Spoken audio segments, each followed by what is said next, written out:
AP BJP అధ్యక్షునిగా మాధవ్ ఏకగ్రీవ ఎన్నిక super 6 పథకాల హామీకి కట్టుబడి ఉన్నామన్న సీఎం చంద్రబాబు యువతే పార్టీని ముందుండి నడిపించాలన్న జగన్ మరోసారి పెద్దారెడ్డి గురించి మాట్లాడితే ఒట్టు అన్న జేసీ ఇలాంటి interesting news AP top 10 news లో చూద్దాం।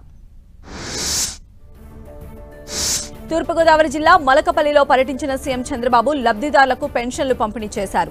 ఈ సందర్భంగా మలకపల్లి గ్రామస్తులతో సీఎం చంద్రబాబు ముఖాముఖి నిర్వహించారు। గ్రామంలో ఎటువంటి సమస్య ఉన్నా అన్నిటినీ ప్రభుత్వం పరిష్కరిస్తుందని గ్రామస్తులకు సీఎం చంద్రబాబు హామీ ఇచ్చారు।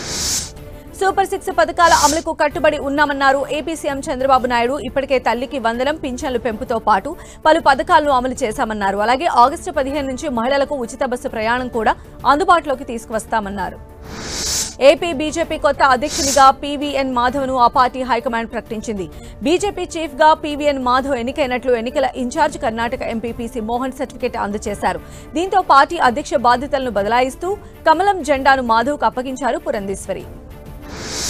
తాడేపల్లి పార్టీ కార్యాలయంలో వైసీపీ యువజన విభాగం నేతలతో సమావేశమైన వైఎస్ జగన్ కూటమి ప్రభుత్వాన్ని నిలదీయడంలో యువతకు కీలక పాత్ర అన్నారు। పార్టీని సంస్థాగతంగా మరింత బలోపేతం చేయాలన్న జగన్ లీడర్లుగా ఎదిగేందుకు ఇప్పుడు యువతకు గొప్ప అవకాశమన్నారు।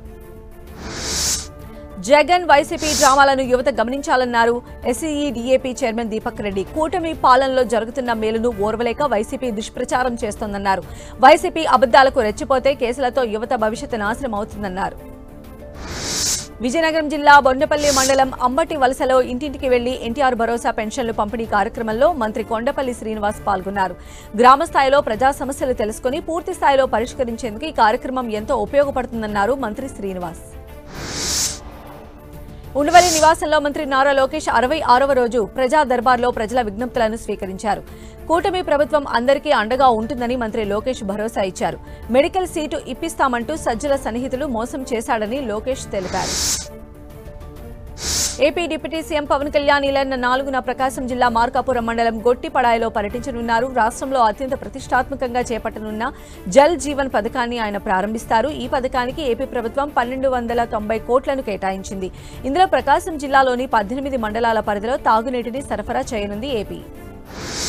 మరోసారి పెద్దారెడ్డి గురించి మాట్లాడితే ఉమ్మేనంటూ తాడిపత్రి మున్సిపల్ చైర్మన్ జేసీ ప్రభాకర్ రెడ్డి అన్నారు। వైసీపీలో ఉన్న నాయకులందరూ తమకు సన్నిహితులు బంధువులేనని కానీ వారితో తనకు ఎలాంటి విభేదాలు లేవన్నారు। కానీ పెద్దారెడ్డికి వారు సపోర్ట్ చేసే ముందు గత 5 ఏళ్లలో ఆయన ఏం చేశారో తెలుసుకోవాలన్నారు।